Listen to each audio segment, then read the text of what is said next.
mae'n clywed llygod yn sgrialu am gorneli a gwyntoedd cryfion yn trio dros to.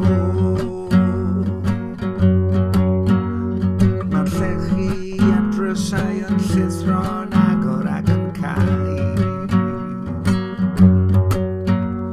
Mae'r dystiolaeth wastad dan glo.